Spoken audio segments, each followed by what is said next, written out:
নমস্কার। এখন মাইথন ড্যামে দাঁড়িয়ে আছি। অসাধারণ সুন্দর একটা সকাল। সামনে মাইথন ড্যামের দিগন্ত বিস্তৃত জল।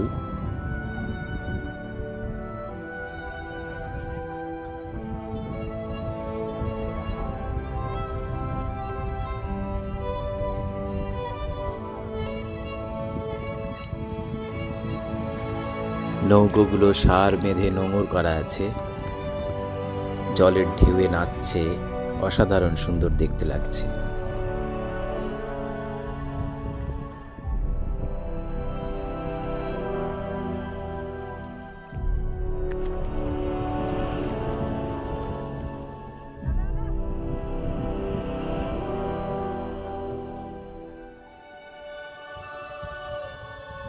ড্যামের একদিকে বরাকর নদীর শুকনো নদী খাত, যদিও সামনেটায় জল চুঁয়ে পড়ে সামান্য জল আছে, কিন্তু দূরে শুধুই শুকনো নদী খাত।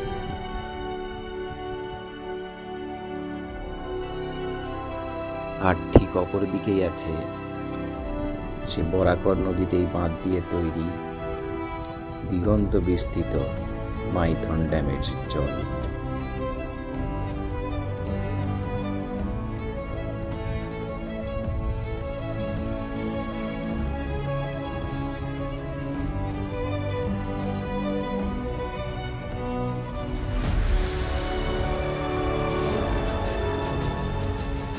ড্যামটাকে আরও কাছ থেকে দেখার জন্য আমরা এখন ঢুকে পড়েছি মিলেনিয়াম পার্কে।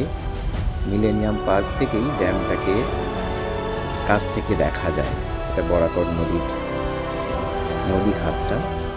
এই ড্যাম থেকে সামান্য জল চুঁয়ে পড়ে এসে সামনেটায় খানিকটা জল জমে আছে, দূরে দূরে কিন্তু কোনো জল নেই, শুকনো নদী খাত। ড্যামটা দেখেই চলে এলাম মিলেনিয়াম পার্কটাকে দেখতে। পার্কটাকে বেশ সুন্দর সাজানো গোছানো, প্রচুর ফুলের গাছ রয়েছে এবং ফুলে অসংখ্য ফুল ফুটে আছে। দারুণ যত্ন করা হয় দেখলাম।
মিলেনিয়াম পার্কে গাড়ি পার্কিংয়ের অঢেল জায়গা।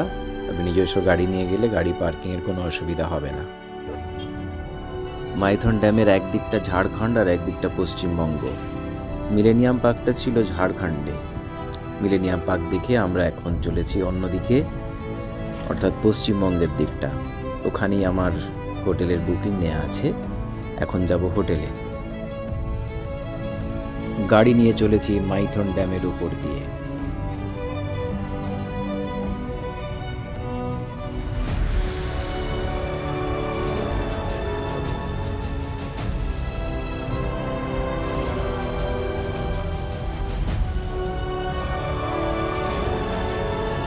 এই জায়গাটা খুব সুন্দর দেখতে লাগছে। ভাবছি গাড়িটা পার্কিং করে ড্যামটা দেখতে আর একবার আসবো। দেখি কোথায় পার্কিং পাওয়া যায়।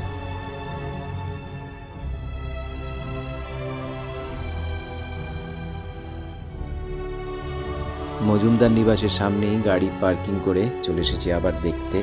এখানে একটা মেমোরিয়ালও আছে এবং সেখানে ডিটেলসে সব লেখা আছে।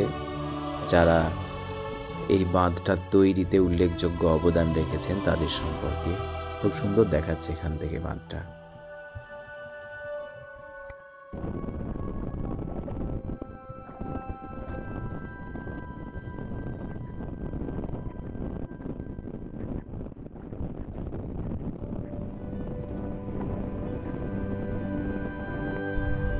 বাঁধে অনেকটা সময় কাটিয়ে এখন চলেছি হোটেলে। সামনেই চেকপোস্ট, সোজা রাস্তা ধরে গেলেই পৌঁছে যাব কল্যাণেশ্বরী। আর আমাদের হোটেলটা বাঁদিকে সামনেই। হোটেলের নাম দিয়া গেস্ট হাউস। হোটেলে চেক ইন করে একটু ফ্রেশ হয়ে আবার আমরা বেরিয়ে যাব পিকনিক করতে, পিকনিক গ্রাউন্ডে। এক রাতে থাকার জন্য হোটেলটা মন্দ নয়। হোটেলে অঢেল পার্কিংয়ের জায়গা, গাড়ি পার্কিংয়ের জায়গা, গিজার আছে, ভালো, খারাপ না, থাকতে পারেন।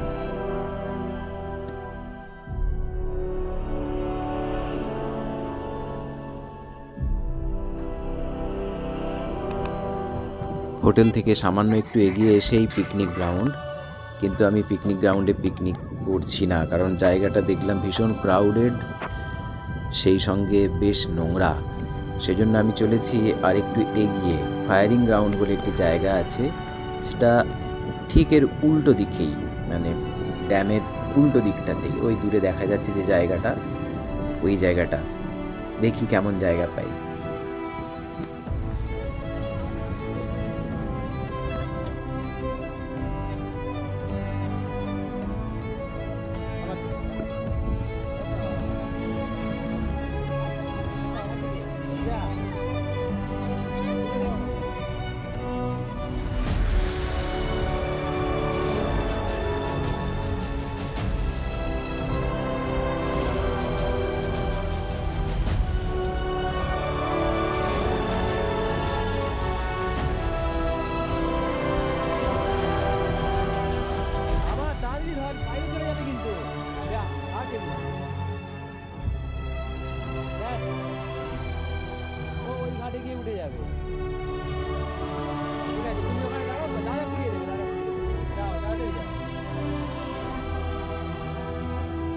চলে এসেছি ফায়ারিং গ্রাউন্ডের মাঠে।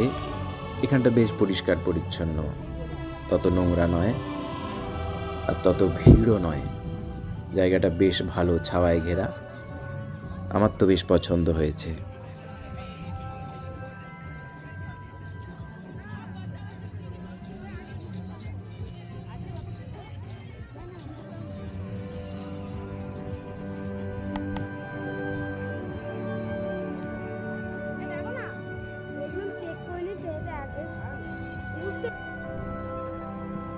সম্ভবত এটাই ফায়ারিং গ্রাউন্ড। একটা ছোট টিলা আছে, সেই টিলার পাথরগুলো সাদা রং দিয়ে মার্ক করা আছে। আমার ছেলে তো এক ছুটে পাহাড়ের উপর উঠে আবার নেমে চলে এলো।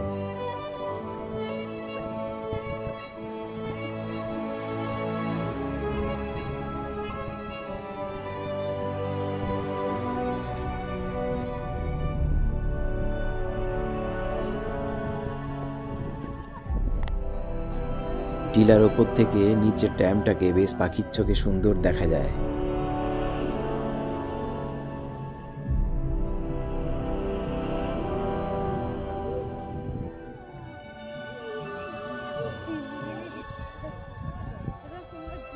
লেকের জলে ঘুরে বেড়ানোর জন্য এখানেও অনেক নৌকো আছে। আপনি ইচ্ছে করলে নৌকোয় করে ঘুরে বেড়াতেও পারেন যদি হাতে সময় থাকে।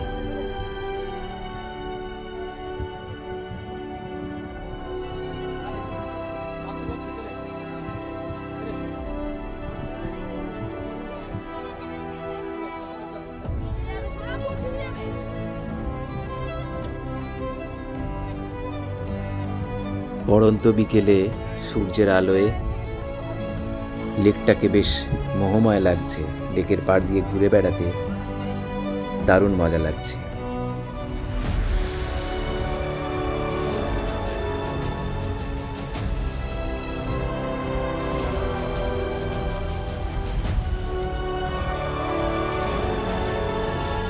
পিকনিক গ্রাউন্ড থেকে নৌকোয় করে সকলেই সামনের দ্বীপটাতেই ঘুরতে আসেন। ওখান থেকে যে দ্বীপটা অনেক দূর, সেটা এই ফায়ারিং গ্রাউন্ড থেকে একদম হাতের কাছে সামনে।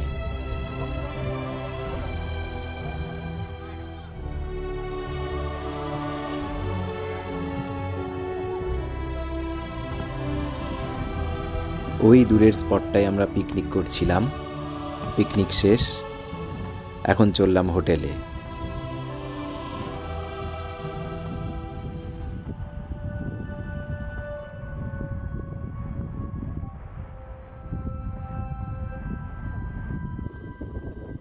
এখন রাত্রি 7:30। আবার ড্যামে চলে এসেছি হেঁটে হেঁটেই, ড্যামের রাতের সৌন্দর্য উপভোগ করার জন্য। সত্যিই অসাধারণ সৌন্দর্য। একদিনের ছুটি কাটানোর জন্য মাইথন কিন্তু আদর্শ জায়গা, দারুণ লাগবে। কাল সকালেই বেরিয়ে যাব কল্যাণেশ্বরী মন্দিরে পুজো দিতে। পুজো দিয়ে তারপর বাড়ির উদ্দেশ্যে রওনা দেব এবং যাওয়ার পথে আদি কল্যাণেশ্বরী মন্দিরটাও দেখে নেব। আবার দেখা হবে পরের কোনো ভিডিওয়ে। নমস্কার, ধন্যবাদ।